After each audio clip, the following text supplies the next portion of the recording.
There's a lot of talk out there about being high performing, and yet we often only focus on work strategies. Today, I'm going to talk about how you can deliberately use respiration as well as color theory and a few adjustments to your environment to improve problem solving skills, decrease anxiety, reduce your mind wandering and all those intrusive thoughts. In other words, really put yourself into high performance mode. So, my name is Angela Mazzi, and I'm so glad you are joining me here for this episode of the Space Doctor series. I'm an architect, a researcher, and feng shui practitioner who spent my whole career studying design for well-being, so you don't have to.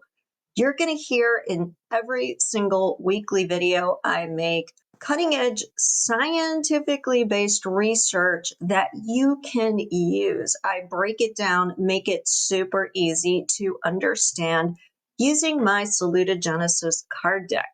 The deck has two parts, and this is how we frame our conversation every single week. I draw a card from the foundational concepts part of the deck. These are core ideas of what generates well-being or dis-ease. And then I also draw a card from the aspects part of the deck. My research into design for well-being, aka Saluda Genesis, indicates that there are 5 core theories that really make up well-being.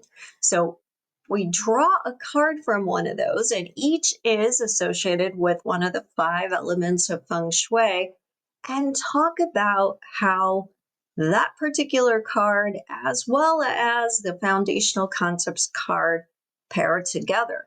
So again, if I've drawn a card before, what I'm going to say about it will probably be different based on its companion card. So you definitely want to like and subscribe so you don't miss a single episode. I start by shuffling the cards and setting an intention that the cards I draw are going to be the information that we all collectively most need to hear for the week. So the card that I drew from Foundational Concepts is respiration. Now, this is a really beautiful card, and you can see this idea of breathing in this beautiful breath, the swirling cloud of breath, and how that breath is moving through the brain. Yes, the brain, even though we know that the air goes to our lungs, it is lighting up core areas of our brain. And again, that cloud represents epiphanies, revelations, higher thought, and the blue sky is clarity, positivity, and as we know, the way that our brain works is electricity. So these neurons firing are like little bursts of lightning, and those are symbolizing disruption of negative or sluggish thinking, focusing of attention, and the creative spark. Now, in case you are thinking, how can my breath really have that much power? I want to make sure that you know there's been a lot of research on this just in the last 5 years. And nasal breathing, especially more so than breathing through your mouth, is more powerful than meditation in resetting your nervous system. And that's because electrical activity in the olfactory cortex, which is the part of your brain that receives information when we breathe in through our nose, as well as the amygdala, which is the base part of our brain that's associated with the stress response, fight or flight, and the hippocampus, the part of our brain that's associated with higher level thought. And that breath through the nose really does have a huge impact on us. We can have increased feelings of peacefulness, improved reaction time, and problem solving abilities, decreased anxiety, reduction of mind wandering and intrusive thoughts, all by breathing through our nose. There's a really great study by Campanelle et al. About yogic breathing, otherwise known as pranayama, and their neurophysiological effects. And other subsequent studies that also really truly back this up. Because again, when we're taking that breath, when we're mindful, when we slow down our respiration rate from about 15 breaths per minute for most people normally, and of course can be considerably higher when you are experiencing stress or anxiety.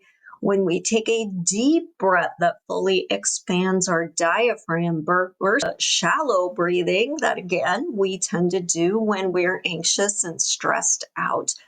All of this has incredible benefits for our cardiovascular system.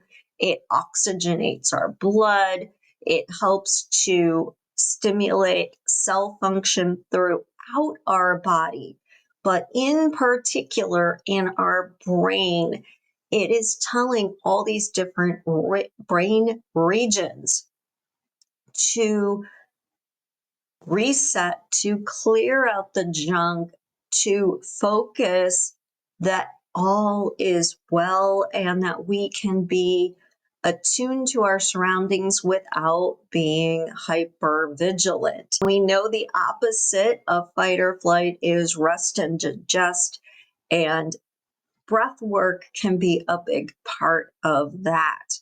Now let's move on to the companion card that I drew, which is from the biophilia part of the deck, and it is color.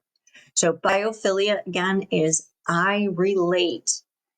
It is connected to the feng shui element of wood, which is all about connectivity, network, growth, flexibility, and in particular, the way that as human beings, we resonate with nature. And color is a really interesting way to visit that connection with nature that we often forget about. A lot of times people think biophilia, they think, oh yeah, plants. However, the natural world is a very vibrant place. In the natural world, we encounter every color of the rainbow and the rainbow itself.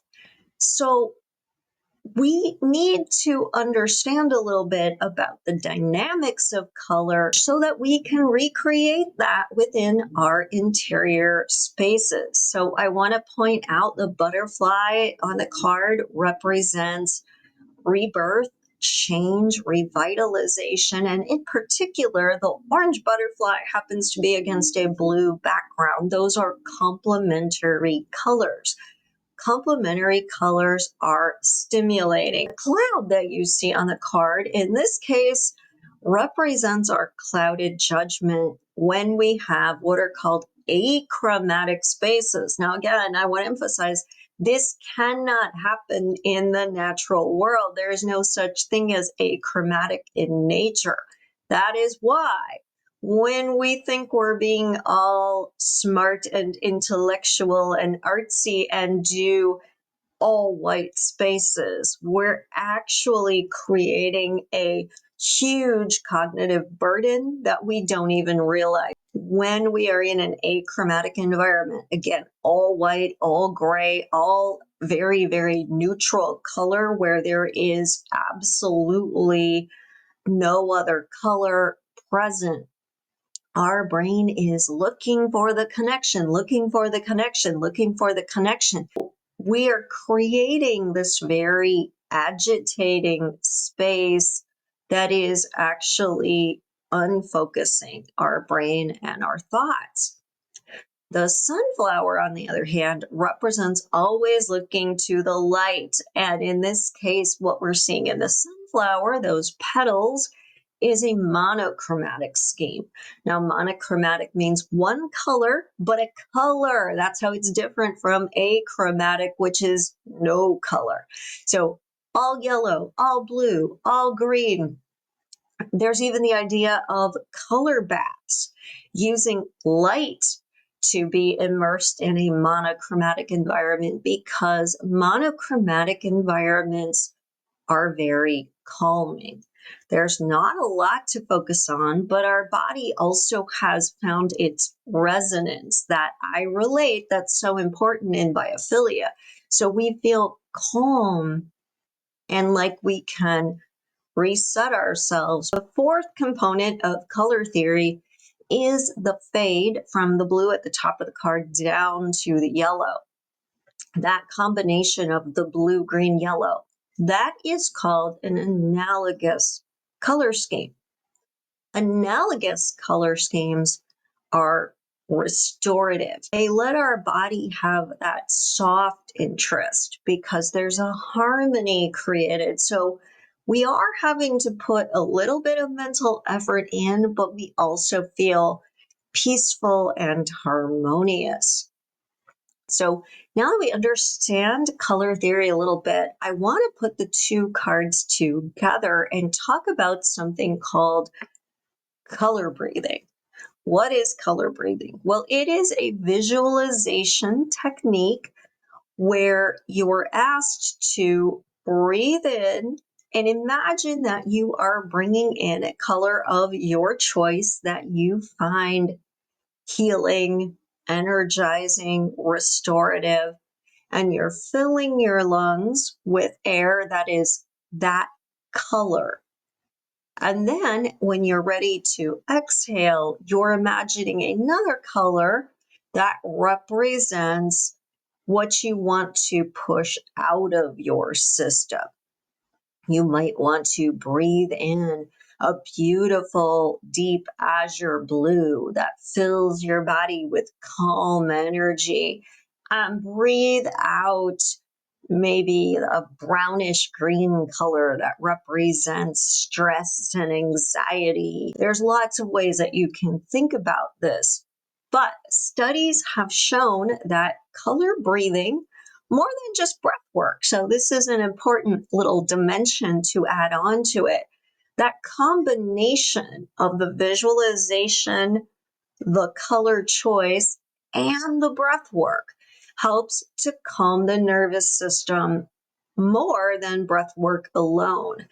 And why does it do that? Because it, one, improves our focus. Visualizing the color lets you center your attention, lets you get away from the busy mind, the monkey mind that so many people say makes it hard for them to focus, to concentrate, especially to meditate. Also, emotional awareness. So when we choose a color, we usually have an emotion associated with that color. And we see it expressed even in our language. We'll say we were really, really sad or blue, angry or red, green with envy, tickled, pink. There's so many ways that color can be associated with mood. And by choosing a color, you are maybe tuning in a little bit more to the mood you are in and the mood you want to cultivate or breathe in. And finally, the last benefit is enhanced relaxation, because by connecting the physical sensation of the breath with the mental image of the color you're choosing, you are uniting mind and body, which is going to help you achieve a deeply relaxing state more quickly. And again, deeply relaxed equals parasympathetic nervous system is on, rest and digest is happening, repair, restore, all of that. And that's what we want. Now, what does this have to do with feng shui or design? Well, we can use the idea of color theory to create an environment that is going to be more conducive to this breath work. Choose either a monochromatic environment or we're going to choose an analogous color environment. And again, when you pick the colors, you're going to pick the colors that resonate with you. What's important is that the color has meaning to you that feels nurturing and positive. So create that space within your home, within your room, within your closet even. And when you do your breathwork practice, do it in that space. And that is just going to be one more way that color can help to make a difference. Also, you may want to think about the guas and the elements that those are associated with to add a little layer of feng shui. So the way that I practice feng shui is that you imagine a 9 square grid is over your home, and at the bottom plane of that grid is aligned with your entry. So then what we're going to find is that the bottom center is associated with the water element, the bottom left, the center, and the top right. So the 3 squares going in a diagonal there are associated with the earth element, that the bottom right and center right are the metal element. The top center is the fire element, and the top left and center left are the wood element. You can start to infuse some of those characteristics of those elements into those parts of your home. And when you're doing your breath work, you can seek out the area that feels most resonant to what you want to cultivate with your breath work session.